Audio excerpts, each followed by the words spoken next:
بلي ما فما حد فيكم ضيع حاجة ولا حاجة هكا؟ ما فما حد فيكم ضيع نص طيارة بارازارة؟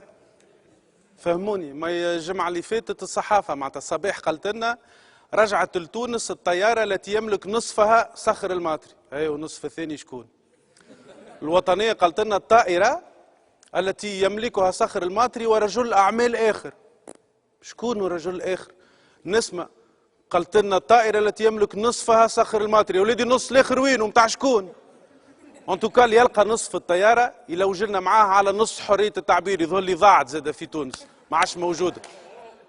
عندنا حرية التنبير، ينبروا على رئيس الدولة. السيد رئيس الدولة على 30 مليون يخلصها، هبطوا له عقد حتى راس شهر مازال ما جاش، عليه يخلص في 30 مليون. تو الجمعة هذه عبد الحق بن شيخة مدرب النادي الافريقي قال لك باش يخلص 30 مليون، ما تكلم حد. مدرب كرة يخلص 30 مليون ما تكلم حد. الوركو رئيس دولة الناس الكل تنبر عليه، يا اخي رئيس دولة سخيدوه كي مدرب كرة. شنو الفرق؟